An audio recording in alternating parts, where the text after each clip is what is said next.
parasexual en hongos y en algunos protozoos, que es un error en la recombinación mitótica, no tiene nada que ver con meiosis, y es bacán, eso es lo que se le llama raramente sexual, a la parasexual, que es esta que les coloco acá en este review.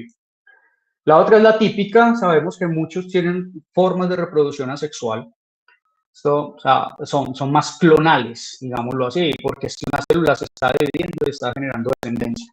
Y en la sexual, que tienen que haber dos células que se comporten como gametos, masculino y femenino, y son varios tipos de células, está muy bien estudiado en hongos, porque pueden ser células móviles como zoosporas, pueden ser las esporas normalitas, o pueden ser las mismas cifas que estén sexuadas, o ya la típica reproducción sexual de anteridio y ogonio. Eso con cuestión de hongos. Entonces, aquí miren en sexual, simplemente ellas se van reproduciendo y cada célula va generando entonces otra, etcétera. ¿Listo? Y hay otro linaje que también se va reproduciendo y va transmitiendo los genes. Esto es más clonal. Lo que hoy sabemos es que no es totalmente clonal. O sea, no se obtiene, la reproducción no genera un clon exacto, genera un clon similar.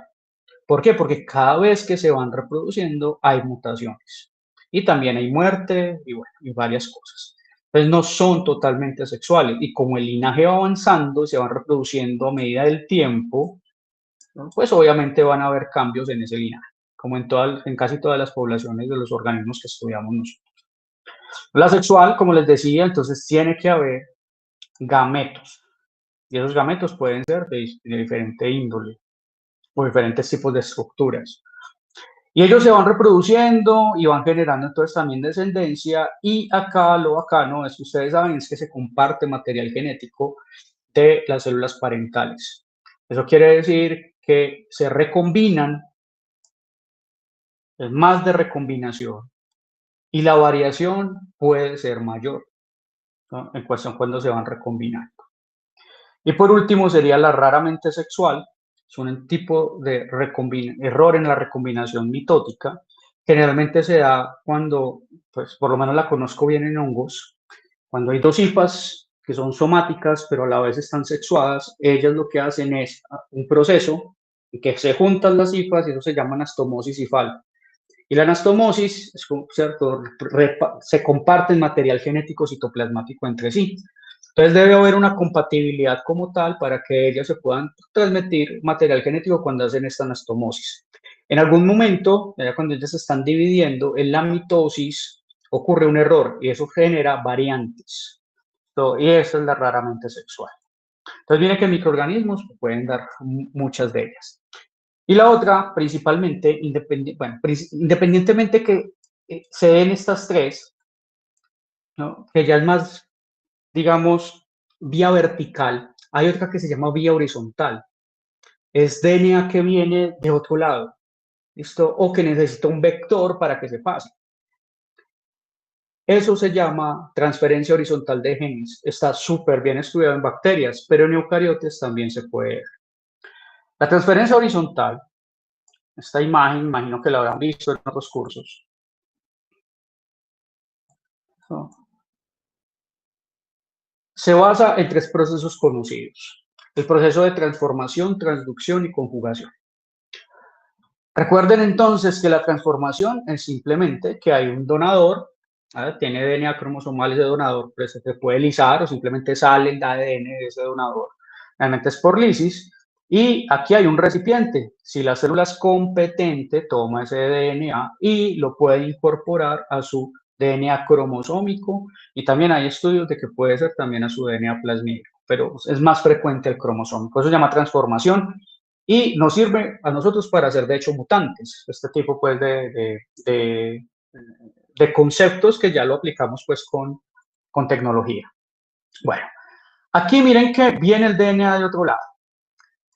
Lo importante y que es bacano acá es que ese DNA lo pueden tomar otros tipos de poblaciones que hasta ni se parecen. So, pueden tomarlo diferentes géneros bacterianos, por ejemplo. Entonces, una especie se lisa, queda DNA foráneo. DNA foráneo siempre hay, creo que en todo lado, porque se viven lisando las células bacterianas, que es el ejemplo que les estoy hablando. Y cualquier otra bacteria de cualquier otro género lo puede incorporar. Por eso se dice que este tipo de transferencia horizontal es promiscuo, pues cualquier otra la puede tomar. El otro fenómeno se da por medio de bacteriófagos. Lo que pasa es que los bacteriófagos sí resultan siendo muy específicos entre cepas o entonces llamemos linajes. Entonces, esos linajes son supremamente específicos con el fago y viven interactuando. Entonces, el fago simplemente viene, si tiene ciclo lisogénico y después lítico. ¿Por qué lisogénico? Porque debe tomar el DNA o a veces internaliza en el DNA de la bacteria y después la tiene que romper. Entonces, ahí está, ciclo lisogénico y ciclo lítico. Viene y rompe la célula, pero él va a infectar a otras.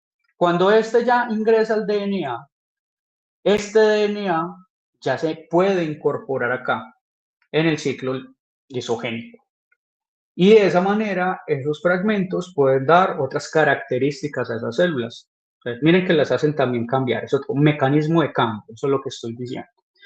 Y el último es por conjugación y es por los plásmidos. Esto ya sea el plásmido completo o ya una fracción del plásmido. Esto, ellos entonces se transfieren o una fracción también del cromosoma, ¿cierto? Aquí está el ejemplo, a una célula recipiente. Esto es uno de los principales mecanismos muy bien estudiados en cuestión de resistencia a antibióticos. Los genes se pueden transmitir de esta manera. Entonces, no solamente es que el mutante adaptativo tenga el gen de resistencia y haya sido seleccionado por esa actividad de estar tomando antibióticos y que la presión de selección será mucho mayor si yo estoy abusando de ellos, sino que existe otra manera en que se la pasen y es esta. Pero debe haber algún tipo de compatibilidad en cuando se están pasando estos tipos de elementos extracromosómicos, por ejemplo, son los plásmidos o, por ejemplo, son los fagos. Acá, perdón, y como son entonces acá el DNA foráneo. En los fagos parece haber un grado mayor de especificidad cuando eso se está pasando. Entonces, eso sería otro mecanismo de cambio y eso es lo que denominamos flujo génico. ¿Tienen alguna pregunta hasta acá?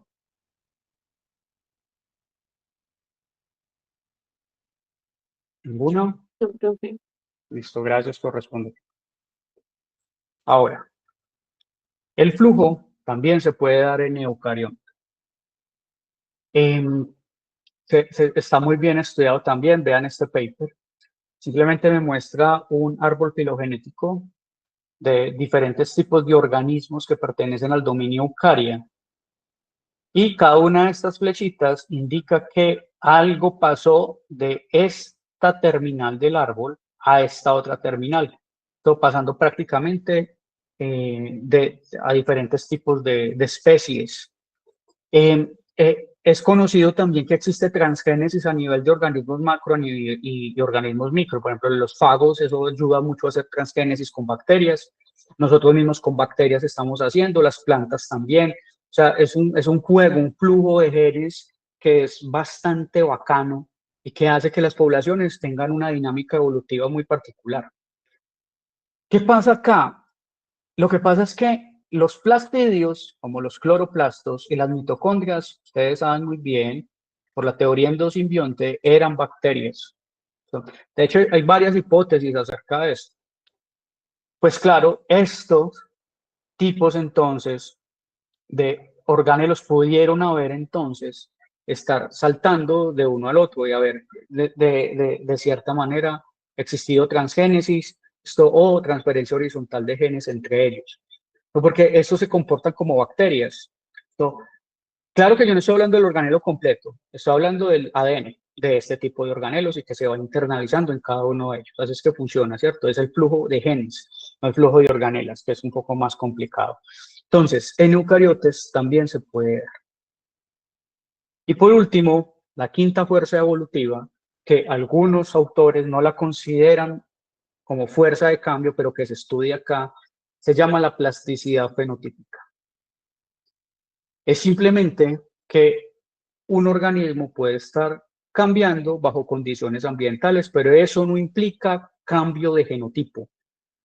Eso implica que responde distinto, o sea, que la expresión genética sea diferente de acuerdo a los cambios ambientales que se estén dando en el momento. Si implicara un cambio genético, ya no sería plasticidad fenotípica, ya sería tal vez otra fuerza evolutiva. La plasticidad generalmente se mide por algo que se denominan normas de reacción. Aquí están. Y son muy sencillitas. Realmente lo que uno hace es mirar, evaluar un rasgo de diferentes linajes, están acá abajo estas tres colorcitos de las flechas, y cambiar las condiciones ambientales. Entonces el rasgo uno lo va midiendo en el eje Y, ¿no? Inclusive uno también puede medir fitness, y acá uno tiene unas variables cualitativas que son los cambios ambientales. Es que voy a cambiar el pH, entonces aquí tengo una escala de pH. Es que voy a cambiar la temperatura a ver cómo se comporta, a ver si hay plasticidad.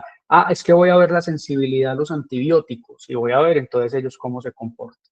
Entonces, Profe, la ¿me plasticidad, puede repetir cómo se miden? Pues el nombre de la manera en la que se mide la plasticidad. claro, es una manera de medirla y se llama normas de reacción. Gracias, profe. Con gusto. Bueno, supongan que acá miren que acá no hay cambio fenotípico, el rasgo no cambia, ¿cierto? Dependiendo de la condición ambiental, cómo esté cambiando. Entonces eso lo llamo no plasticidad. ¿Cierto? Fenotipos que responden muy bien. A eso es lo que yo les llamo rangos cuando uno está estudiando fisiología. Es que el rango de esto es el rango de pH, el rango de sensibilidad, el rango de temperatura, porque es que el thickness, ¿cierto? El rasgo como tal no va cambiando. Hay un rango y ahí se estabiliza. Puede ser que el rango usted no lo esté midiendo en los cambios ambientales y esto después a usted se le puede ir para arriba o para abajo, depende. Miren acá, cuando ocurre la plasticidad, la norma de reacción, el rasgo está cambiando. Supongan que aquí hay dos momentos. Por ejemplo, un pH aumentaron algunos, un pH de 4 y un pH de 7. Eso está cambiando de cierta manera en cómo están sobreviviendo. Ese rasgo cambia de acuerdo a cómo se debe. Pero puede ser que uno encuentre este tipo de comportamiento en algunos. Miren que en estos dos linajes, esto que significaría las líneas, esas dos poblaciones que se van reproduciendo, eso me refiero con linajes, y van dando hijos y hijos y hijos. Hay una que parece que ser tan distinta, pero yo creía que era muy parecida, ¿cierto? Yo pensé que esto se iba a comportar de esta manera, y resulta que no, es totalmente diferente el cambio ambiental. Esto podría sugerir, ojo, no es causa-efecto, es como una asociación. Asociamos tal vez con un cambio de genotipo, y esto lo tendríamos que estudiar, mirar si es verdad. Entonces hay que ir a hacer pruebas genotípicas para saber si eso ocurrió. Todo porque pudo haber sido netamente un error sistemático aleatorio, habrá que ver cómo uno hace la prueba para medir esas condiciones ambientales en un rasgo específico. Pero si la norma de reacción te puede mostrar esto, vos pensando que no iba a ser tan drástico, pudo haber existido un cambio genotípico. Entonces uno tiene que ir a probarlo. Porque no, esto no es prueba, esto simplemente es como decir, ¿qué pasó acá? Esto es demasiado desgaste, ¿será que cambió algo? Y puede ser probable, pero necesitas evidencia. Entonces, miren que esto no significa que haya un cambio per se en el ADN, de la plasticidad como tal. Es decir, venga, yo tengo microorganismos que si yo le cambio algo en el medio ambiente, pues ellos también van a cambiar. Eso no significa que evolucionaron, eso significa que están cambiando solamente en su fenotipo y que el genotipo se mantiene estable. Pero medir plasticidad me puede ayudar a tal vez identificar cambios fenotípicos en esas poblaciones, pero tendría que utilizar otras técnicas. Esas eran las 5 fuerzas evolutivas. Miremos un ejemplo de, de plasticidad. Miren, lo que hicieron acá en esta tesis fue sembrar un hongo del género Trichoderma, que lo vamos a manejar, yo creo que de este martes en 8 ya el grupo 1 tendría la práctica de interacciones. Y tal vez lo manejaron en otros laboratorios, no sé si en fisiología.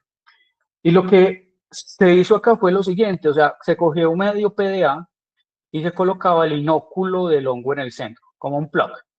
En cada uno hicieron eso. ¿En qué se diferencia? Primero, la columna de acá fue incubada a 15 grados centígrados, y la columna de acá a 25 grados. Y además de eso, eso es por columnas, las filas también cambian. La actividad acuosa dado entonces por las siglas AW, es la, digamos, cantidad de agua que tiene un medio. Van variando.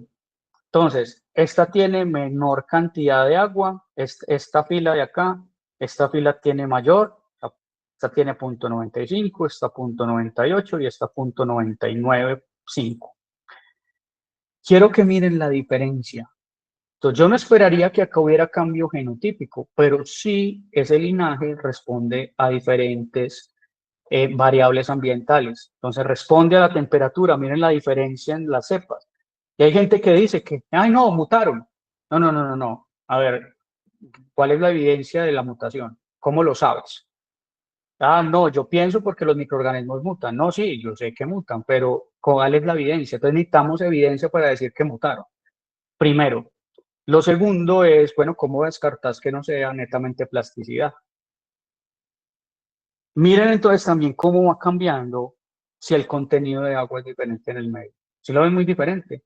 Entonces, ojo con eso, y especialmente ya cuando estén trabajando, manejando microorganismos, a veces uno los guarda en un freezer, los almacena, los va a sacar y hay cambios fenotípicos y uno dice, no, esto se contaminó, no, esto mutó, aquí debió haber pasado algo muy raro, ya es otra variante, no, tal vez sea netamente plasticidad y es una fuerza evolutiva bastante importante. Miremos otra plasticidad, otro honguito, donde de pronto más estudian, bueno, en todos estudian, la verdad. Y cómo una cepa, cuyo morfología original es así, miren cuando se le da luz o no se le da luz, se maneja fotoperiodo. Eso se hace mucho en los hongos. Obviamente no son organismos fotosintéticos, pero ciertos fotones estimulan la producción de esporas en los hongos. Entonces yo utilizo fotoperiodos para hacer que crezca más o crezca menos uno. La temperatura, el tiempo, miren cómo lo va cambiando, las concentraciones, o tal vez manejarle concentraciones de algunos compuestos. Esto eso puede llevar a cambios epigenéticos, pues habrá que mirarlos, tenés que ir a mirarlos, ¿cierto? A medirlos. Y miren lo mismo acá, miren esta, y si empiezan a cambiar ciertas cosas, la plasticidad es muy distinta. Cambia la forma y puede cambiar las funciones, pero eso está en el código genético en ese momento del hongo. Que no se esté expresando bajo ciertas condiciones ambientales, eso es una cosa. Pero puede expresarse si las cambia. Entonces tengan mucho cuidado y es una fuerza evolutiva bastante importante. Esas eran las 5 fuerzas, muy resumidas. Cada una tiene un sinfín de cosas, pero pues no es la idea. Simplemente queremos que las conozcan para saber, bueno, que ustedes sepan cómo cambian las poblaciones microbianas y cómo están evolucionando específicamente. Bueno, ¿con las fuerzas evolutivas hay alguna pregunta? Profe, yo en Hola, esta Marisabel. plasticidad, ¿qué diferencia hay con esa epigenética? Lo que pasa es que pueden haber cambios epigenéticos de acuerdo al ambiente, vos sabes, ¿cierto? Hay unos muy estudiados como la metilación del ADN, etcétera. Lo que pasa es que vos tenés que ir a medir si ese comportamiento es epigenético. Quiere decir que las condiciones ambientales pueden cambiar los genes. Toca ir a medirlos. Es eso a lo que yo me refiero. En la plasticidad no siempre se va a mirar cambios genéticos. Esa es la cuestión ahí. O sea, cuando se dice ahí epigenético, es que después se va y se mide si esto causa algún cambio en los genes, ¿no? Pero nada más. ¿Quedó claro, María Isabel, o Sí, profe, tienes otra gracias. pregunta? Listo, perfecto. Bueno, ¿cuáles son los métodos de estudio de la evolución microbiana específicamente? Tenemos métodos in vivo, podemos hacer experimentos y observaciones, por supuesto. Y también tenemos algo que se llama in silico, que son los métodos computacionales. Entonces hay un componente experimental y un componente computacional que están acá entonces en este paper. Miren que los dos están muy ligados. Yo puedo entonces hacer un componente experimental que ya les voy a explicar más o menos cómo pueden ser en la próxima diapositiva, aunque hay varias formas. Y a partir entonces de hacer un experimento de evolución, yo tendré que ir midiendo cómo cambian las variables y si los rasgos se fijan. Si no se fijan los rasgos, recuerden que el fenómeno no es evolutivo per se. Entonces, para eso utilizo la biología computacional, especialmente hago genómica, hago metagenómica, miro transcriptómica, etcétera, y eso me va a ayudar entonces a que si yo hago experimentos, pues esto me permite analizar los datos y decir, bueno, es probable que sí haya evolución.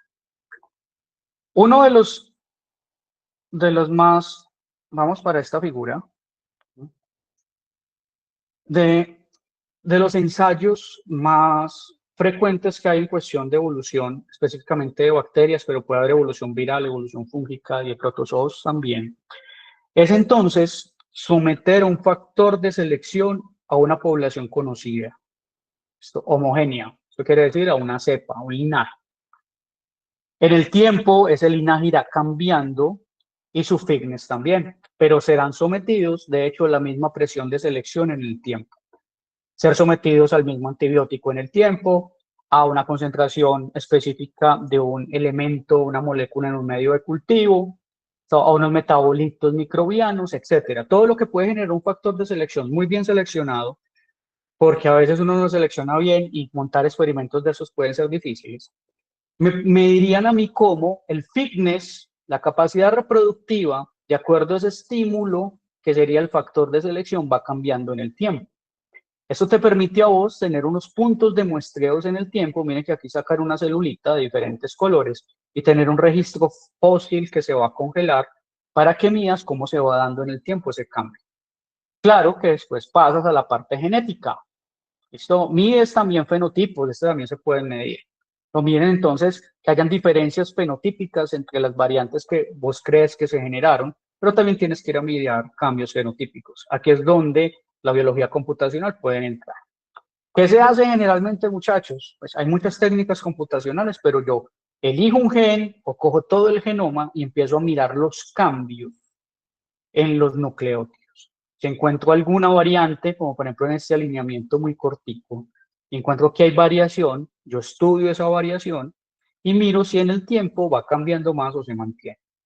Esa es la forma que más se utiliza. Bueno, puedo hacer otros tipos pues, de análisis como tal de similaridad, a ver qué es lo que está pasando con los linajes que van evolucionando. Esta es la forma más frecuente que hay y se hace por diferentes tipos de métodos. El clásico es entonces transferencia serial. Se transfiere serialmente de un Erlenmeyer a otro o de un recipiente que tenga, pues obviamente un medio de cultivo, pero a eso se le agrega un factor de selección en particular. Yo agrego un antibiótico, lo que les decía, entonces yo veo ahí cómo se van seleccionando esas variantes de bacterias de acuerdo a ese factor de selección y si realmente existe evolución. Eso ocurre en el tiempo, entonces se empieza, se diluye, se empieza, se colocan las células, se dejan ahí, se va sacando una alícuota, se almacena, esto se diluye, pasa a otro, se almacena entonces lo que sale de acá en el freezer, se marca muy bien, esos son todos los linajes, pasa a otro, etcétera, etcétera, etcétera. Así se va. ¿Eso qué me permite evaluar? Ya un poquito de cosas más avanzadas en cuestión de evolución. Me permite entonces evaluar los tamaños poblacionales en el tiempo, la tasa de crecimiento, el estado de los nutrientes en el tiempo, o parámetros como oxígeno y temperatura, etcétera, en el medio de cultivo. ¿Cómo se va entonces, cómo van cambiando este tipo de parámetros? Pero también me permitiría evaluar lo de la gráfica anterior, cómo esos linajes, en función del tiempo y del fitness, van cambiando en el tiempo y van evolucionando.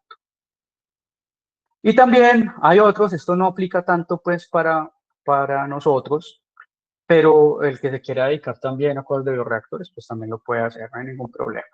Es que en un bioreactor, o sea, en un sistema cerrado, en donde se agregue nutrientes, se agregue un inóculo y esto está agitando todo el tiempo, este tipo de sistema también puede generar algunos factores de selección y va a, para la redundancia, seleccionar variantes.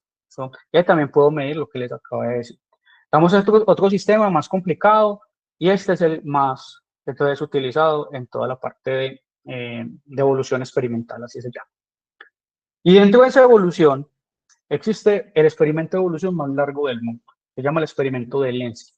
Lenski es ese señor, se llama Richard Lenski, es un investigador de la Universidad Estatal de Michigan en Estados Unidos y empezó a hacer entonces transferencias seriadas de una cepa de coli desde 1988 y hasta el día de hoy no ha parado.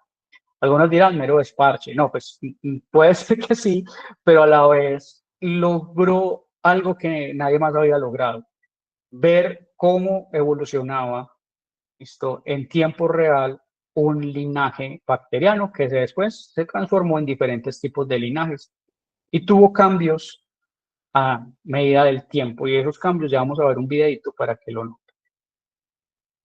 Cuando revisé pues el año pasado, ya no he revisado este año y me disculpan, iban más de 80.000 generaciones de la bacteria.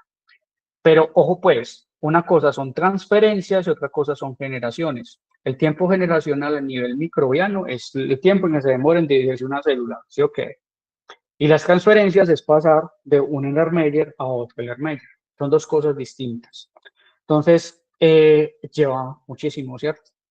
Bastante. So, ahí, alguien en el laboratorio de él con cajas de Petri de ese experimento. Entonces, vamos a ver de qué se trata, ¿les parece? Yo les voy a enviar el link por acá. El video dura como 15 minutos. Es corto. Quiero que le pongan mucha atención. Si tienen alguna pregunta, por favor, me la dicen. Hay algunas cosas de modelaciones, como la ley de potencia, ¿cierto? Como asíntotas, eso. Si no lo entienden, me dicen. Pero creo que el video la puede explicar muy bien. Denme un momentico. Y ya volvemos a la diapositiva.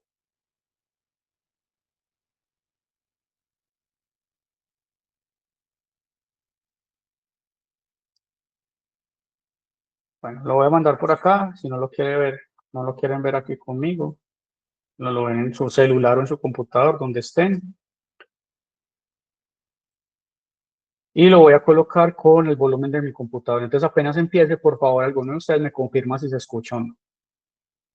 Pónganle mucha atención, es bien bacano. De hecho, miren que a mí mismo nos muestra el experimento del megaplato. Y el video está en español, no está en inglés.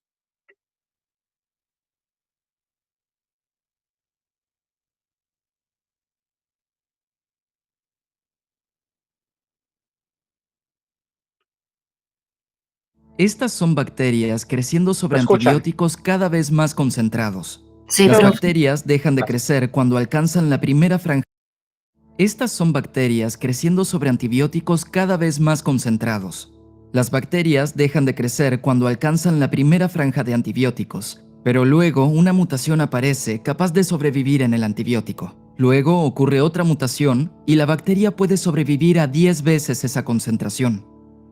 Luego a 100 veces, y finalmente, tras solo 11 días de evolución, la bacteria puede sobrevivir a antibióticos 1000 veces más fuertes que los que la hubieran matado en un principio. Lo que estás viendo es evolución en acción. Iré a Michigan para ver el experimento evolutivo más extenso del mundo. Vamos.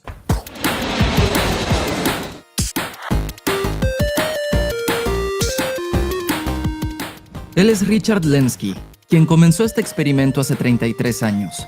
Junto a su equipo lo han mantenido en funcionamiento desde aquel momento, incluso los fines de semana. En este laboratorio hay 12 frascos de bacteria E. coli viva. Ellos son los pocos que tuvieron la suerte de haber sobrevivido por más de 3 décadas de evolución en el laboratorio. Aquí hay 12 líneas de larga duración. En 1988, un ancestro común dio origen a estas 12 poblaciones particulares, y desde aquel día han crecido y se han dividido independientemente. ¿Cómo es que evolucionaron? Existen otros experimentos evolutivos de larga duración. Desde 1896, en la Universidad de Illinois, han cultivado maíz selectivamente, pero solo obtienen una generación cada año, mientras que estas bacterias atraviesan 6 o 7 generaciones cada día. Así que, luego de 33 años, las bacterias de estos frascos son la generación 74.500. Si esas fueran generaciones humanas, representarían 1.5 millones de años de evolución homínida. Lo que hacemos para comenzar el experimento es diluir una población grande de bacterias en una placa de Petri, en la que cada célula individual genera una colonia. Luego tomamos un poco de una colonia para iniciar una población, un poco de otra para formar otra población, pero todas comenzaron de células individuales.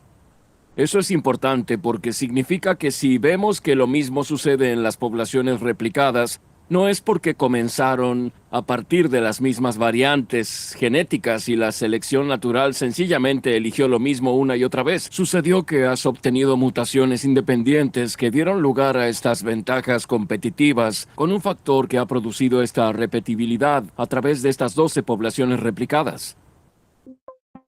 El ambiente del laboratorio Voy a parar acá para explicarles algo. Es muy probable que en términos evolutivos, cuando uno está haciendo estos experimentos o como en la naturaleza sin hacerlos, la evolución lleve a los mismos rasgos con linajes independientes. Eso se llama evolución convergente. Se evolucionaron distinto, pero llegaron al mismo rango, al mismo rasgo. Muy bacano. Pero puede ser, por lo que acaba de decir el profesor Nensky, que la evolución entre linajes que hayan partido de células independientes lleguen a rasgos muy distintos. Eso se llama evolución divergente. Las dos cosas se pueden dar. En ese sentido, lo que se obtuvo, y más que todo por medio de microorganismos cuya tasa de mutación es muy alta, la diversidad es bastante, el efecto de la deriva muy pequeño, claro, es probable que se obtengan rasgos distintos cuando se tengan este tipo entonces de comparaciones de linajes, lo que me lleva a mí a evolución divergente. Entonces vamos a mirarla. Y claro, evolución divergente para algunos rasgos, pero puede ser convergente para otros. O sea, puede ser enredadito. Pero te puede llevar una cosa o la otra. Hola, Abel. Ay, profe, qué pena, yo me perdí. ¿Me puedes volver a explicar? Okay. De lo que me dijiste de la evolución divergente y convergente. Listo, perfecto. ¿Pero no entendiste nada para volverlo a repetir todo o en qué punto te perdiste? No entendí nada. Ok, bueno. Cuando yo tengo ese experimento de evolución, ¿cierto? Coloco celulitas, colonias independientes en tubos para ver cómo evolucionan. A medida que el tiempo pase, puedes encontrar que evolucionaron los mismos rasgos. Si evolucionan los mismos rasgos, se llama evolución convergente. Pero puede ser que a medida del tiempo los rasgos sean muy distintos y se diferencien entre los diferentes del Erlanger donde colocaste células. Eso los vamos a llamar linajes. Entonces evolucionaron muy diferente, independientemente. Eso se llama evolución divergente. Las dos se pueden dar al mismo tiempo, una puede ser más importante que la otra. Ahí es donde les digo que se puede volver complicado, pero esa era como la idea que les quería dar. ¿Quedó comprendido? Sí, profe, gracias. Listo, perfecto. Hola, María Isabel. Profe, qué pena. ¿Me podría repetir, profe, lo de las generaciones? Que no lo entendí tampoco. Claro, un tiempo generacional es el tiempo que se demora en dividirse una célula. En el día, dependiendo de las condiciones ambientales y de la especie, por ejemplo, en esta E. coli podían haber entre 7 y 8 generaciones diarias en ese frasquito. Y eso es lo que se cuenta como tiempo generacional. Cuando dicen pasaron 74.000 generaciones, es porque a medida en que se iba traspasando de un Erlanger a otro, iban contando los tiempos de replicación de las bacterias. Eso es entonces el tiempo generacional, o el número de generaciones. Gracias. Listo, con gusto. Listo, continuemos. Lo voy a trazar un momentito.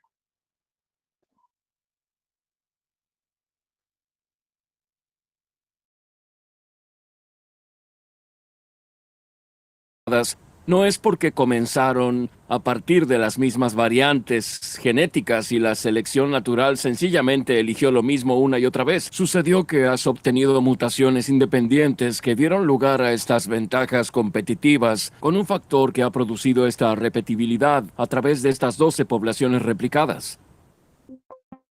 El ambiente del laboratorio es muy diferente al que las bacterias están acostumbradas. Es mucho más simple, no hay otros organismos presentes, están almacenadas a 37 grados Celsius y viven dentro de la misma solución, una mezcla de glucosa, fosfato de potasio, citratos y algunas otras sustancias. Su única fuente de carbono es la glucosa, la cual es limitada. Por sobre todo lo demás, consumir la glucosa y convertirla en su descendencia, replicándose lo más rápido posible, ha sido esencialmente para lo que hemos estado seleccionando. Cada día, en cada frasco, las bacterias se dividen 6 o 7 veces, lo cual aumenta su número 100 veces. Normalmente pensamos las generaciones a partir del tiempo que ha pasado, pero en el caso de estas bacterias, los límites son trazados por los recursos que les son disponibles. Si tuviesen 10 veces la cantidad de solución, aumentarían su cantidad 10 veces más. Luego, casi todos los días, por los últimos 33 años, este proceso de transferencia tiene lugar. 0.1 mililitros o un 1% de la solución de cada frasco es transferida a un nuevo frasco estéril que contiene la misma solución. Esencialmente, diluye la bacteria 100 veces. Esto le aporta el espacio y los recursos que necesitan para crecer y dividirse nuevamente, aumentando su población 100 veces. Este mismo proceso se repite al día siguiente, y el día siguiente, y el día siguiente, incluso los fines de semana. Este proceso ha sido mantenido por más de 3 décadas. ¿Qué sucede con las bacterias que no son transferidas al nuevo frasco? Ese 99%. Esa es la sala de autoclaves. ¿Qué sucede en la sala de autoclaves? Cada día el 99% de la E. coli termina su vida en esta horrible habitación. ¿Entonces es como un crematorio para bacterias? Sí, exactamente. Te imaginarás que si los científicos no hicieran esto y le dieran a todas las bacterias 100 veces la cantidad de solución para que crezcan todos los días, el experimento se volvería inmanejable muy rápido. Al segundo día necesitarías 1 metro cúbico de solución y el día número 13 el experimento tendría 10 veces el volumen de la Tierra. Y para el día número 42, el experimento ocuparía la totalidad del universo observable. Me parece que la idea de la genética es que se mantenga constante y que las mutaciones sean inusuales. Sí. Sin embargo, en tu experimento parecieran no ser inusuales. Estimamos que en nuestra bacteria solo una de quizás 100 o una de cada 1000 células tendrá tan solo una mutación, así que no es mucho. En contraste, en los humanos se estima que cada uno de nuestros descendientes tiene tal vez 10, 20 o 50 nuevas mutaciones. Así que las bacterias son extremadamente conservadoras, pero también hay millones de ellas, incluso en un frasco diminuto. Y si tienes una posibilidad entre 1000 de mutar y tienes 1000 millones, entonces cada día en uno de estos frascos podríamos tener 1 millón de nuevas mutaciones. Es una gran variación a partir de la cual la selección natural puede actuar. Quizás la mitad de esas mutaciones no tendrá efecto alguno en la habilidad de las bacterias para crecer y desarrollarse en ese ambiente particular. Podrían ser mutaciones que importarían afuera, en el mundo exterior, pero este es un ambiente muy simple. Tal vez esos genes ni siquiera están expresados. La otra mitad de las mutaciones aproximadamente pueden en verdad ser mutaciones perjudiciales, hacen a las bacterias competidores inferiores. Pero entre esos millones de mutaciones que ocurren todos los días, quizás haya 10, quizás 100, quizás 1000 que realmente cambian algo en la célula que le aporta a la bacteria una ventaja competitiva por encima de sus progenitores. Y esas son las que crecen durante ese día. Luego, cada día, el 99% de la población es eliminado y el 1% afortunado sobrevive. Y si ese 1% incluye a una de las unidades que el día anterior había crecido a una velocidad 10% mayor que el resto, tiene una mayor probabilidad de contribuir al frasco del día siguiente en ese ambiente fresco y continuará creciendo más velozmente con ese 10% que conforma así un proceso exponencial. Así que las mutaciones son bastante inusuales cuando ocurren por primera vez y muchas veces se pierden, pero cuando se hacen usuales, si es que tienen esa ventaja competitiva, se extienden por toda la población. Pero, ¿cómo sabes que las bacterias realmente tienen una ventaja competitiva? Es decir, ¿cómo puedes notar que están adaptándose mejor a su ambiente? Bien, aquí es cuando una de las propiedades únicas de las bacterias cobra relevancia. Pueden ser congeladas por largos periodos de tiempo y luego revividas. Son almacenadas en animación suspendida aquí. Estos son los contenedores donde están las muestras congeladas de bacteria de las diferentes generaciones. Cada 500 generaciones, algo así como 75 días, congelan una muestra de cada población.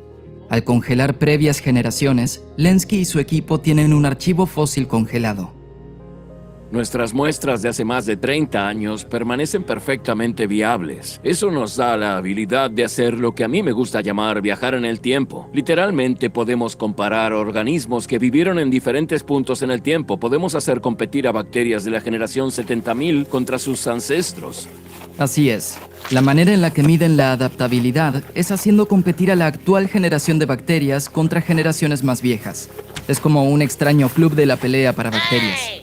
Descongelan a la vieja generación, la mezclan en un frasco con la generación actual y luego colocan sobre una placa una muestra de la solución para ver las abundancias relativas de las dos poblaciones en un comienzo. Luego incuban al frasco por un día y vuelven a colocarlo sobre una placa.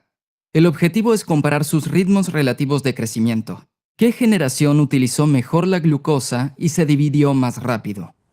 Pero ¿cómo identificas a una bacteria evolucionada de su ancestro? ¿Levantan pequeñas banderas y dicen, oye, soy yo? Claro que no. Pero lo que sí tenemos son indicadores de color incorporados al experimento. 6 de nuestras poblaciones, en cierto tipo de placas de agar, generan colonias rojas y 6 de ellas colonias blancas. Y tenemos una versión del ancestro que genera colonias rojas y una del que genera colonias blancas. Podemos hacer competir a una de las poblaciones evolucionadas rojas contra el ancestro de las blancas o una de las evolucionadas blancas contra el ancestro de las rojas, y así distinguirlas. En este caso, es claro que la población evolucionada roja ha vencido a la del ancestro blanco. Para determinar la ganadora, todas las colonias son contadas a mano. ¿Cuál fue el primero de estos grandes descubrimientos del experimento? Lo primero que hallamos, sin que en verdad hubiese dudas previas, es una de las demostraciones más directas de la adaptación darwiniana a través de la selección natural. Sí, están convirtiéndose en mejores competidoras con el tiempo. Es una observación común en otros experimentos evolutivos. La evolución en un nuevo ambiente comienza con un vertiginoso crecimiento y luego tiende a desacelerar. Nosotros repetimos esa observación e imaginé que las líneas a largo plazo acabarían aplanándose en algún momento. Inclusive pensé en detener el experimento, pero recibí sabios consejos de colegas y de mi esposa Madeline para continuarlo y acepté.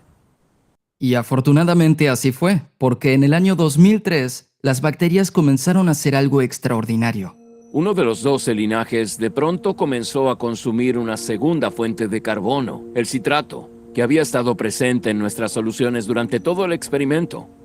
En las soluciones lo que se llama agente quelante, que une metales en la solución. Pero la E. coli, volviendo a su definición original, es una especie que es incapaz de hacer eso.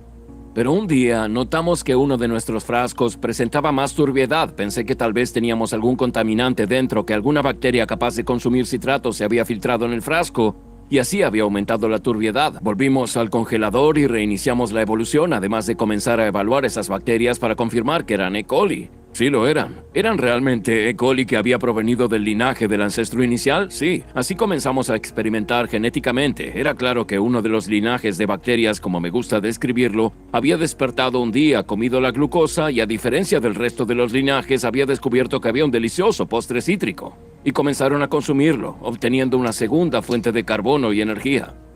Zach estaba interesado en por qué había tardado tanto tiempo en evolucionar hasta esto y por qué solo una población alcanzó estabilidad. Fue al congelador y seleccionó bacterias individuales o clones de ese linaje que eventualmente evolucionaron hasta esa habilidad e intentó evolucionarlas hasta esa habilidad otra vez, comenzando desde diferentes puntos. En cierto sentido, es como retroceder la cinta y volver al minuto número 5 de la película, al minuto 10 o al minuto 20 y ver si el resultado se modifica a partir de cuándo lo comenzamos. Porque para este fenotipo del citrato había 2 explicaciones posibles de por qué era tan difícil de evolucionar a esto. Una era que sencillamente era una mutación muy inusual. No era una en la que solo cambia una letra, era algo en lo que quizás debe invertirse cierto segmento del ADN y debe tener exactamente cierto punto de quiebre aquí y allá, y que esa era la única forma de lograrlo, así que era un evento inusual, pero podría haber sucedido en cualquier momento. La hipótesis alternativa era que lo que había sucedido era una serie de eventos que lograron que algo perfectamente ordinario se volviera posible. Algo que no se podía en un principio porque una mutación solo tiene este efecto una vez que otros aspectos del organismo se hayan modificado. En resumen, resulta que es una habilidad tan difícil de evolucionar porque ambas hipótesis son correctas.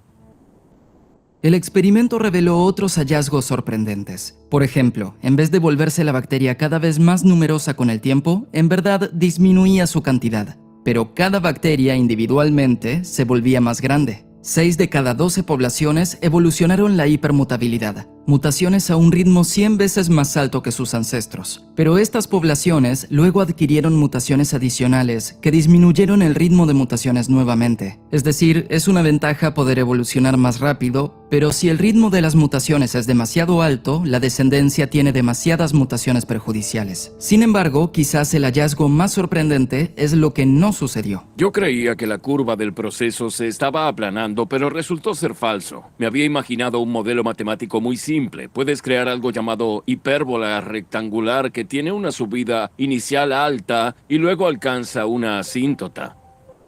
Pero son modelos igual de simples. Hay otro con 2 parámetros también llamado modelo de la ley de potencia. Dice que las cosas se ralentizan, pero no tiene un límite superior. Sigue infinitamente y las cosas seguirán yendo cada vez más rápido, pero a un ritmo cada vez menor de aumento. Y en verdad ese modelo encaja con nuestros datos mejor que el modelo que yo había imaginado. Y no solo encaja mejor con respecto a estadísticas científicas y gráficos, sino que además predice el futuro. Eso es lo mejor, porque el modelo original, si le das, digamos, unas 5000 generaciones de nuestra información y le pides que prediga el futuro, dice que la asíntota está aquí. Pero si le damos más información, las bacterias están aquí arriba, han pasado la asíntota. Pero en el modelo de la ley de potencia se ralentizan, pero nunca llegan a una asíntota. Si le damos solo una décima de información del pasado, proyecta con mucha precisión, 50.000 o hasta 60.000 generaciones, según lo que hallamos. Predice el futuro recorrido de la trayectoria evolutiva. Y yo creo que eso es algo profundo. Ha cambiado la forma en la que veo este experimento e incluso cómo veo la vida en la Tierra. La vida no para de evolucionar, lo sabemos, pero pensamos que es por los impactos de asteroides, por el impacto humano, porque existen virus que atacan a los huéspedes y que la coevolución causa que la evolución nunca se detenga. El mundo siempre está cambiando, por eso la evolución nunca se detiene. Y eso es 100% cierto, pero nuestro experimento sugiere que, incluso en ausencia de cambios ambientales, existen tantas oportunidades de que en magnitudes muy pequeñas continúen generando progreso, que de hecho el progreso probablemente nunca se detendría, ni siquiera en un ambiente constante. Es una de las razones por las que mantengo el experimento activo. ¿Continuará este modelo prediciendo el desarrollo de la trayectoria evolutiva?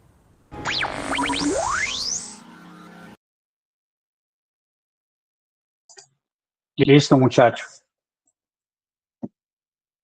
Creo que deja pues muy claro acerca pues de varios aspectos. No sé si tengan alguna pregunta sobre él. Voy a como a resumir los aspectos fundamentales, para que los tengan muy en cuenta y ya pasamos al siguiente tema.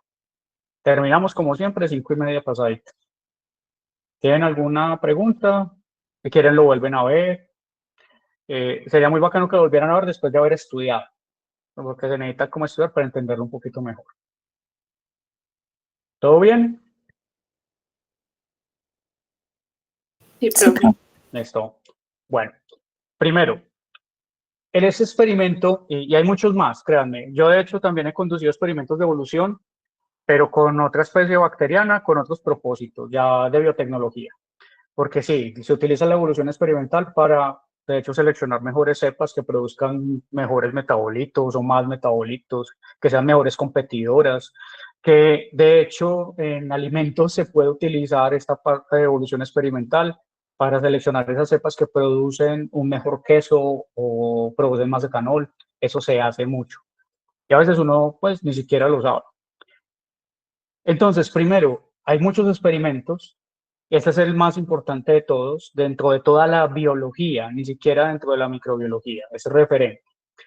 Segundo, con toda la parte de predicciones y cómo fue diseñado tan inteligentemente, se dieron cuenta que hasta podían diferenciar por colores los linajes, da evidencia de que la evolución se da, que la evolución es cierta y que se aplica prácticamente, pues por lo menos lo más importante, la selección natural.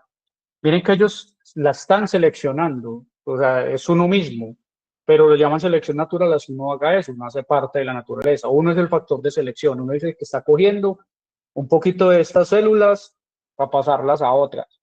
Y claro, las diferencias en las frecuencias reproductivas de esas variantes que se generan en ese primer caldo es lo que va a marcar después las frecuencias de los otros, en un término pues netamente estadístico. Esas son las dos cosas. Lo otro es que sí, la evolución experimental me podría hacer predecir de cierta manera el futuro. Esto de decir cómo podrían evolucionar las poblaciones o coevolucionar con otras.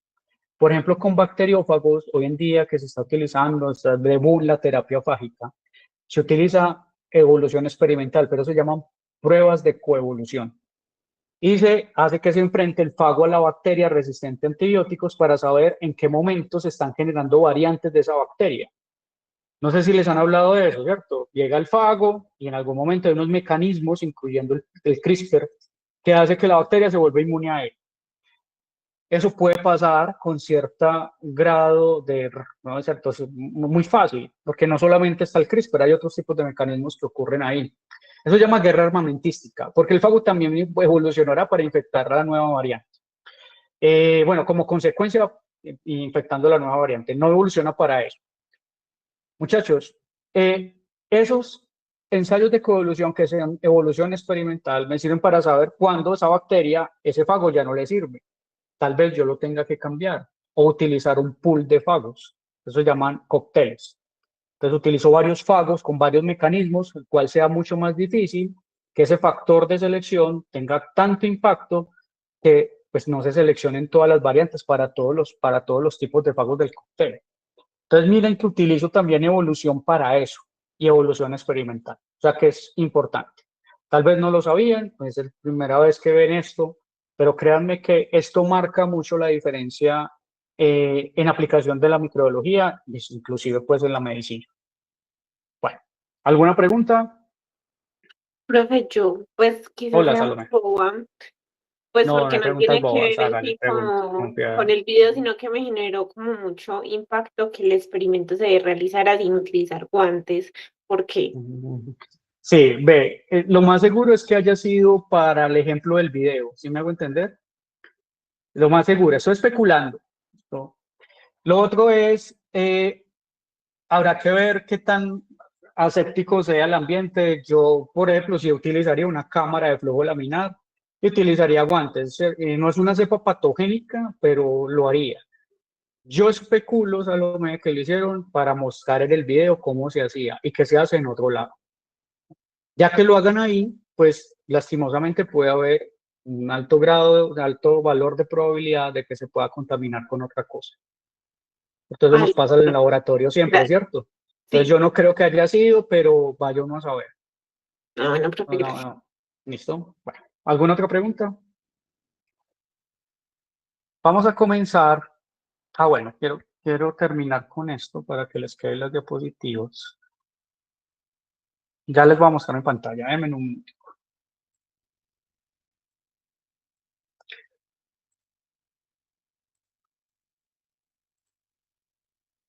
Entonces, dentro de las predicciones de Lenski, pues estos ya son viejitas, no son nuevos, estos son gráficas de un paper del 94, hay unas más actuales. Miren, el tiempo generacional en X y la tasa relativa del fitness, a qué tanto se están reproduciendo. En este momento, miren que sigue el comportamiento de esta manera y no llega a algo que se llama, vamos, como algo llano o una planicie, o el término matemático es asíntota. No llega a una asíntota. Y este tipo de figuras lo utiliza uno mucho en ecología y en evolución microbiana, por supuesto. Entonces permite saber que esto puede seguir subiendo, ¿cierto? Es lo que él decía. Esto con respecto al fitness relativo de acuerdo a los tiempos generacionales. Y miren entonces el volumen celular, que eso era algo que se afirmaba en el video, que va aumentando de acuerdo a sus ancestros comunes. En tiempos generacionales ese volumen de las células empieza a aumentar, se reproducen menos, esto en teoría, según lo que estaban diciendo, pero el volumen es más grande en cuestión de las células. Y con eso ya terminaríamos esta parte. Profe, ¿usted nos va a enviar hoy las diapositivas? Sí, claro que sí. Ah, listo. De hecho, ya les tengo listo el Classroom. Ya les voy a empezar a subir todo ahí. Listo, profe, muchas gracias. Bueno, con gusto.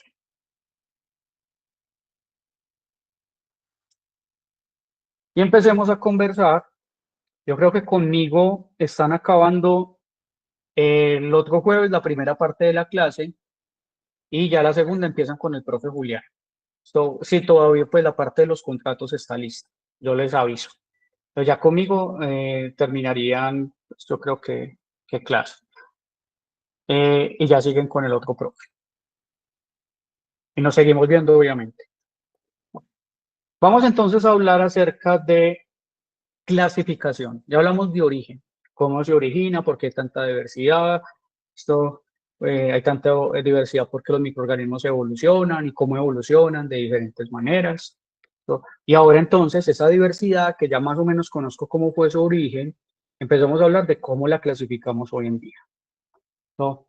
¿Recuerdan el arbolito? Me gusta más este que el del 2023. Todas estas variantes y todos esos nombres tienen un porqué y los vamos a repasar durante parte de esta clase y la próxima. O sea, ¿por qué estamos llamando las cosas así? O sea, ¿cuáles son los criterios para clasificar y por qué es importante hacerlo? La clasificación microbiana tiene dos aspectos fundamentales. ¿Listo? El aspecto taxonómico, el cual lo estudia la taxonomía, y el aspecto de la sistemática. La taxonomía, una definición muy sencillita, es entonces la rama de la biología que describe, denomina y clasifica a los organismos. En este caso, los microorganismos, pues, que es el interés de nosotros. Puede utilizar diferentes tipos de caracteres o de datos para clasificar. Esos datos pueden ser de morfología, conductuales, esto de conductas, de cómo se comporta ante ciertas condiciones, genéticas o características bioquímicas. Entonces, la taxonomía clasifica. Hoy en día, pues casi que todo lo clasificamos en estos rangos taxonómicos, así se llaman, rangos, que van desde el dominio, ¿no?, hasta, digamos, la unidad fundamental de la diversidad biológica llamada especie. Y miren que cada uno va conteniendo uno distinto. Diferentes géneros contendrán especies, diferentes familias contendrán diferentes géneros, órdenes, familias, clases contendrán diferentes órdenes. Lo mismo entonces, un filum contendrá diferentes clases, un reino diferentes filum y un dominio diferentes reinos o un reino, dependiendo. Todos esos se llaman grupos jerárquicos anidados. Y eso viene desde hace mucho tiempo, más o menos desde 1735, y hoy seguimos clasificando igual. Clasificación, taxonomía. Pero resulta que hay algo nuevo que les quiero traer hoy. Ese término se llama sistemática. Esto se refiere entonces al estudio, ojo, pero también a la clasificación. Quiere decir que la sistemática tiene taxonomía, la incluye. De los organismos, ¿listo? Pero para esa determinación se está utilizando las relaciones evolutivas para hacer sistemática. O sea, no solamente se queda en la clasificación, sino también estudia las relaciones evolutivas. Tiene esos dos componentes. O sea, incluye tanto taxonomía como evolución, ¿no?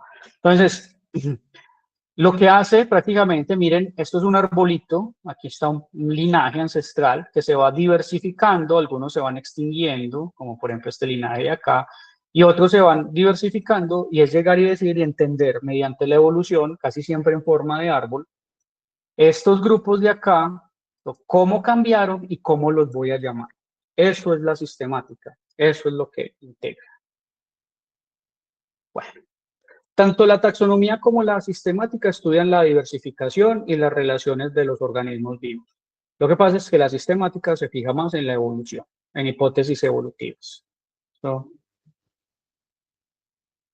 Hoy en día, entonces, están involucradas en la caracterización de los organismos. Vos puedes tener un enfoque sistemático o solo un enfoque taxonómico. Eso depende de la pregunta que tengas. Y utiliza observaciones morfológicas, conductuales, genéticas, bioquímicas, las dos.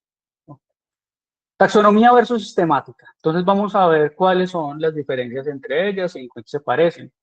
Esto, taxonomía va acá, sistemática va acá, ¿no? Taxonomía se refiere entonces a la clasificación de todos los organismos en la biología, incluyendo obviamente los microorganismos y los virus, que a veces ni siquiera ya los consideran así. La sistemática se refiere entonces al estudio de la clasificación, pero ojo, va a tener entonces una determinación de relaciones evolutivas y eso lo hace distinto. Pero prácticamente esta está contenida acá, ¿no? La taxonomía resulta siendo entonces una rama de la sistemática porque la contiene, ¿no? Bueno, la taxonomía involucra la clasificación y el nombre que le damos a los organismos. Un nombre, pues generalmente tiene un porqué, pero puede ser también bastante aleatorio los nombres. ¿Verdad? ¿Por qué le pusieron a esto? ¿O por qué lo incluyeron dentro de este grupo? En eso va a tener unas características, unos patrones que se llaman patrones operativos. O sea, hay algo que permite que este esté incluido en el otro. Involucra clasificación, nombre, y algo que se llama cladística y filogenia. Para no enredarlos, la cladística y la filogenia son formas de representar cómo están evolucionando los organismos de manera distinta. O sea, no siempre la cladística, que es simplemente una forma de organización de formación de grupos en un árbol filogenético, eso lo llamamos clados o clusters, tiene que ver con hipótesis filogenéticas de distinta índole a marcadores morfológicos. Esto, ¿cómo así? Venga, yo les coloco esto en palabras más claras. Déjenme por acá y yo les coloco una diapositiva acá para rayar.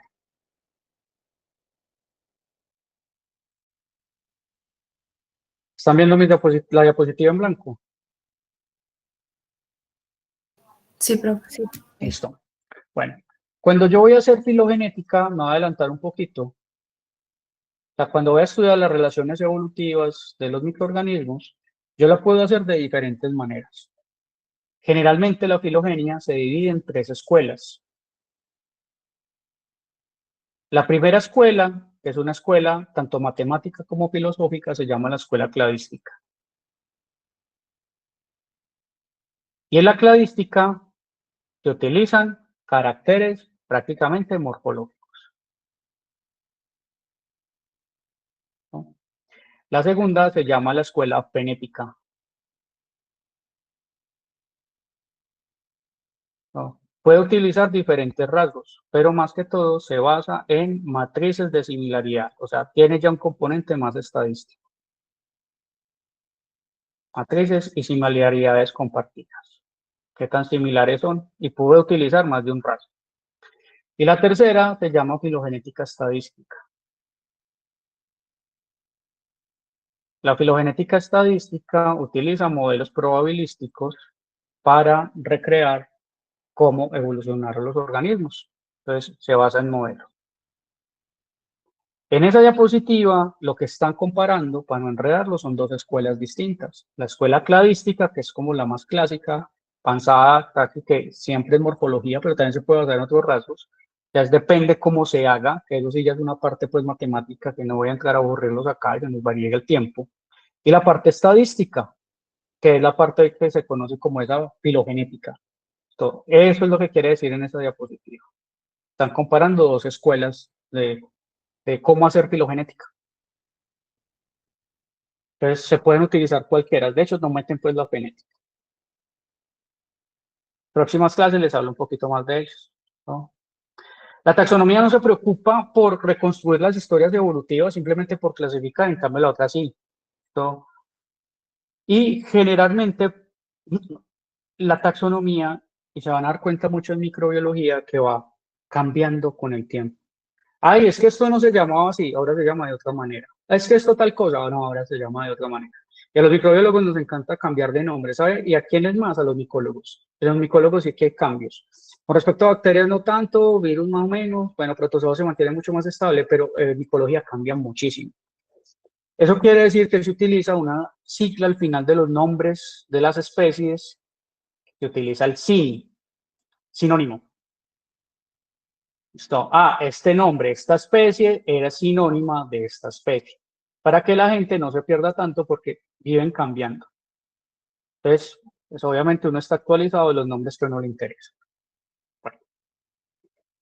Este cuadrito prácticamente le resume lo mismo, las diferencias entre taxonomía y sistemática. No voy a entrar en detalle porque ya les expliqué en el anterior, pero sí quiero que miremos la utilidad que puede tener. ¿Listo? Entonces, ¿qué utilidad tiene trabajar con esto? Pues yo creo que tiene una utilidad para nosotros en el diagnóstico. Va a ser bastante útil. Esto, pues una cosa es un E. coli y otra cosa es una salmonela, ¿cierto? Evidentemente ustedes lo saben. Estas se llaman distintos, están clasificadas diferentemente. Que tengan historias evolutivas diferentes, de pronto hasta ni les interese, pero ahí es donde pueden salir los nombres. Esa ya sería la sistemática. Pero por lo menos tiene algo muy pragmático y ese es como el primer mensaje. Tiene utilidad. Les permite a ustedes saber con qué están trabajando. Es muy importante. Permite entonces a los científicos pues organizar grandes cantidades de datos, o por lo menos agrupar. Entonces resulta ser también útil. ¿Podemos hacer predicciones y enmarcar hipótesis sobre microorganismos? Sí, solamente con el nombre o sabiendo cómo evolucionaron podemos hacer esas hipótesis. Sabemos que es muy probable que enferme o que proteja. Sabemos que tiene X metabolismo. Eso es útil, nos permite hacernos como esas predicciones acerca de ellos. Coloca los organismos en grupos con nombres precisos y así facilita la comunicación científica. Muchachos, en esta materia tal vez no sea tan importante la parte de escribir bien el nombre de un microorganismo. Créanme que en las infecciosas sí, y en algunas se los cobran más que otras. Yo lo que les recomiendo acá es, si le toca presentar, pues yo creo que más que todo en el laboratorio. Muchachos, no es pecado que usted lo escriba mal en un parcial. Todo uno se puede equivocar, uno mismo se equivoca y uno lo reconoce. Lo que sí creo que queda muy mal es que usted lo escriba en una presentación mal. Tanto así, muchachos, que pierden la credibilidad como microbiólogos, y no estoy siendo exagerado.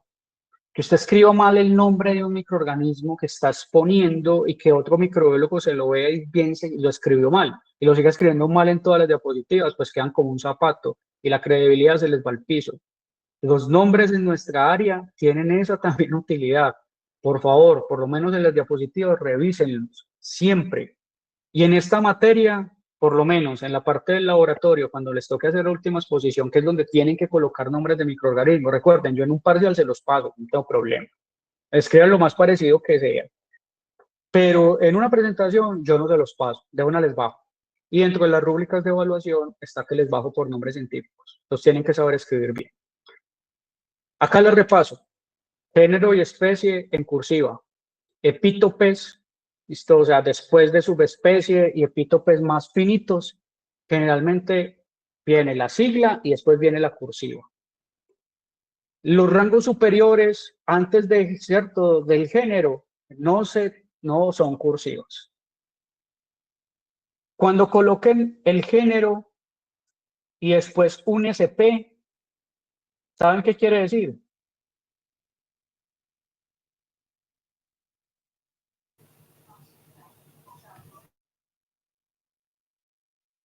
Pero es que Chavales, yo no no se sé. está refiriendo a ninguna especie en particular, pues que se habla. Muy bien, Salomé. Estás hablando del género nomás, sino que le coloco SP porque no conozco la especie. El SP va con punto y sin cursivo. Y cuando coloco el género y le coloco SPP, esto significa especie. El SP, especie. Y el SPP, punto.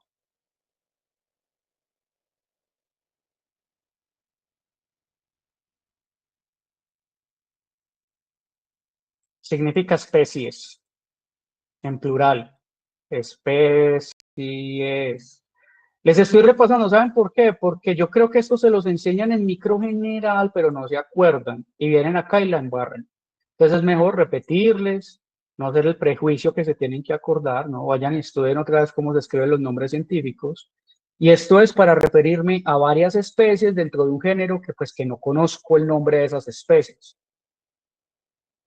Entonces, yo tengo una cajita en el laboratorio y llego hasta cierto grado taxonómico de conocer el género. Una sola cajita, yo creo que es homogénea, estoy hablando de la misma cepa.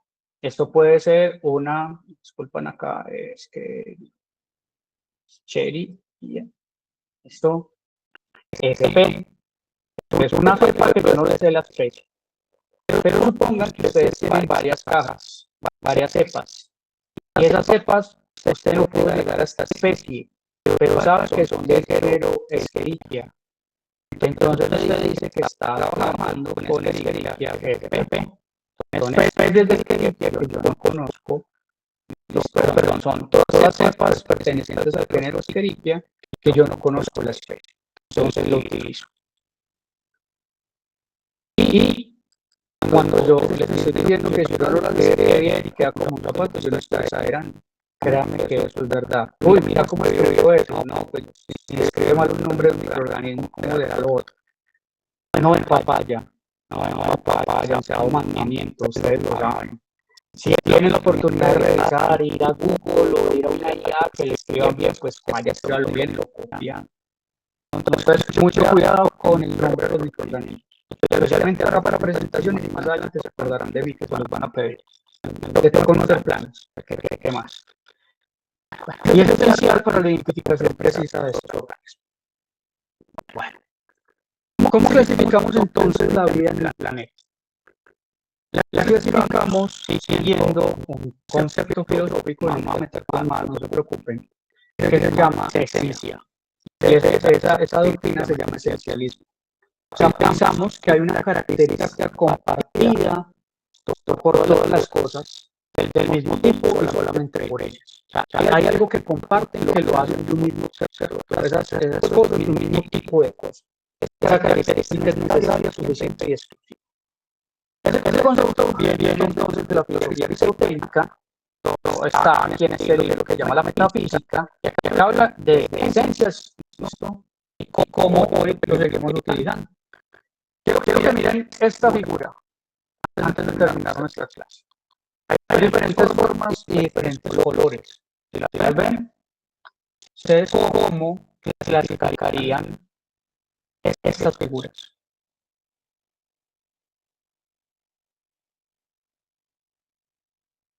¿Qué mirarían? La forma y el color. Muy bien. Pongamos, ¿cierto? Por forma y color, por ejemplo, este sería el mismo tipo de cosas, ¿cierto? Sí. Y lo podría ser solamente la forma, independientemente del color. Ok, ¿por qué? Pues pueden estar relacionadas, digamos que pues podría ser digamos un género, pero no una especie en particular. Ok. Y listo, así ya creo que uno lo entiende. Y si yo les digo que, ¿qué pasa si yo no solamente quiero mirar el color y la forma, sino con quién está acompañado? Yo tengo el mismo tipo de cosa acá. No, podría ser diferente. Okay. Y así pueden salir varias variantes. Imagínense en algo supremamente diverso como los microorganismos. Entonces, ¿a qué le estamos llamando esencia para clasificar? O sea, esa característica necesaria, suficiente, exclusiva para clasificar la que existe. Sabemos que es útil, pero no sabemos si realmente existan como tal las esencias. O sea, tienes que encontrarla. Y a veces nos hemos quedado ahí. Entonces, por eso tenemos varios sistemas de clasificación y no nos hemos puesto de acuerdo. De todas formas, utilizamos uno como uno pragmático. Resulta que pueden haber entidades similares, pero tal vez no hayan entidades iguales. Y todavía seguimos manejando el concepto de esencias sin saber si ellas son digamos, pues son útiles, pero sí no llevan una clasificación correcta de los organismos. Y esa esencia que hoy manejamos en la sistemática de la taxonomía de toda la diversidad se basa en un concepto que se llama similaridad. Evaluamos qué tanto son similares o diferentes los organismos para generar nuestro sistema de clasificación. Y en la similaridad buscamos las esencias, esas características que me permitan mirar cómo se están clasificando las cosas. El vocablo similia puede traducirse como parecido y el sufijo ansa, que quiere decir eclipse o que es equivalente a abundancia. Es abundantemente parecido, pero no está diciendo que es igual. Semejanza es la cualidad, o sea, que se parece a algo o a alguien, no que sea igual. Los seres vivos objetos semejantes comparten ciertas características, pero no todas. Y acabo con esto. Estas fotografías las tomé yo hace años y quiero que miren que son diferentes a nivel morfológico. Lo ven, son colonias bacterianas que se tomaron con un estereoscopio. Son distintas. Y si yo les dijera que cada una de ellas pertenecen a la misma especie, ¿ustedes qué piensan? ¿Es probable o que les estoy diciendo mentiras? Es probable. ¿Por qué? ¿Por qué piensas que es probable? Sí, es probable, sí, pues sí, claro que sí. ¿Pero por qué lo piensas?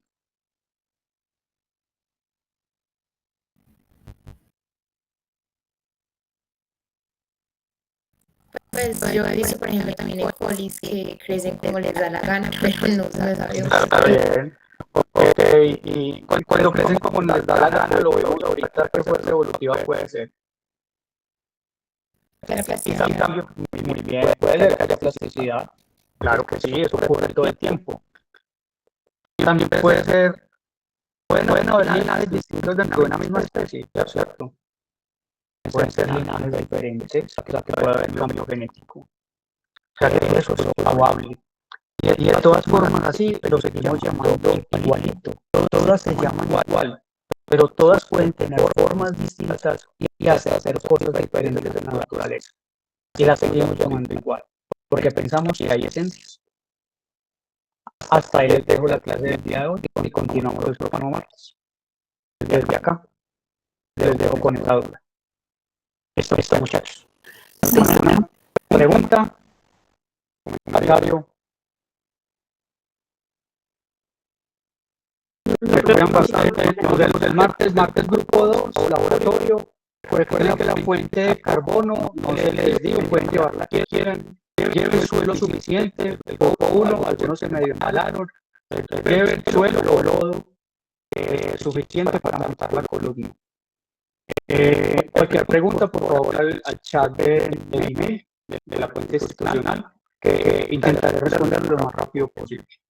Y nos vemos entonces el martes con el grupo 2 para montar el laboratorio. No me preocupen que todavía no hay quiz, vamos a definir cómo se los vamos a hacer. Y esa información será colocada en el Classroom con su debido tiempo para que puedan entonces hacer la actividad. Entonces, lean la guía, porque el profesor Esteban les hace muchas preguntas. Yo esta vez soy solo acompañante, estoy ahí más tranquilito. Y ya creo que el profesor William ya puede estar en el laboratorio, vamos a ver si. Entonces, ojo, pues, juiciosos. Se cuidan bastante. Hasta luego.